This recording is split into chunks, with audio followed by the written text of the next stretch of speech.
Halo semuanya, perkenalkan nama saya Rafa Anggun Fitri dari Program Studi Proteksi Tanaman jurusan Hama dan Penyakit Tumbuhan Angkatan 2023 yang kali ini akan mencoba menjelaskan perihal penyakit yang disebabkan oleh patogen jamur Pseudotyphosis pada tanaman karet. Gejala penyakit pada tanaman umumnya diawali dengan perubahan kecil yang sering tidak disadari. Ciri-cirinya bisa berupa munculnya bercak pada daun, perubahan warna menjadi kuning atau coklat, hingga jaringan mengering atau membusuk. Bagian tanaman yang terserang dapat bervariasi, mulai dari daun, batang, hingga buah. Pada tahap awal, gejala biasanya ringan seperti bercak kecil atau layu sementara.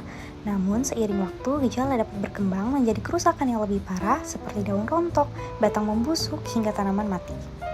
Jika dilihat dari sisi karakteristik patogen, penyakit ini disebabkan oleh jamur dari genus Pseudotyphosis yang menyerang tanaman karet. Jamur ini memiliki bentuk hifa yang halus dan bercabang, yang berfungsi menyerap nutrisi dari jaringan tanaman inang. Salah satu ciri khas utama dari Pseudotyphosis adalah bentuk sporanya atau konidianya. Konidia jamur ini berbentuk lonjong hingga silindris, terdiri dari beberapa sekat atau yang biasa disebut dengan multiseluler, dan biasanya memiliki warna yang bervariasi. Bagian tengah lebih gelap, sementara ujungnya lebih terang. Pada salah satu ujung konidia sering terdapat struktur seperti rambut halus atau setula yang menjadi ciri khas penting untuk identifikasi di bawah mikroskop. Dalam hal penyebaran, jamur Pseudotyphosis umumnya menyebar melalui spora yang terbawa oleh angin, percikan air hujan, maupun aktivitas manusia seperti penggunaan alat pertanian yang terkontaminasi. Spora ini akan menempel pada permukaan daun atau bagian tanaman lain, kemudian berkecambah dan masuk ke jaringan tanaman, terutama melalui luka atau bukaan alami seperti stomata. Kondisi lingkungan yang lembab sangat mendukung perkecambahan spora dan infeksi. Setelah berhasil menginfeksi, jamur akan berkembang di dalam jaringan tanaman dan menghasilkan spora baru, sehingga siklus penyakit terus berlanjut. Untuk mengatasi hal ini, diperlukan pengendalian penyakit secara terpadu.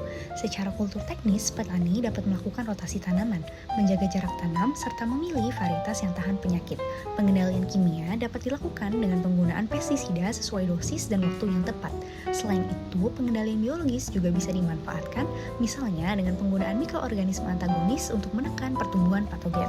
Upaya pencegahan seperti menjaga kebersihan lahan dan penggunaan benih sehat juga sangat penting untuk menghindari serangan sejak awal. Sebagai kesimpulan, penyakit tanaman merupakan masalah serius yang dapat berkembang dari gejala ringan menjadi kerusakan berat jika tidak ditangani. Oleh karena itu, pemahaman tentang gejala, karakteristik patogen, serta faktor yang mempengaruhi sangat penting. Dengan penerapan pengendalian terpadu, kita dapat meminimalkan dampak penyakit dan menjaga produktivitas tanaman tetap optimal.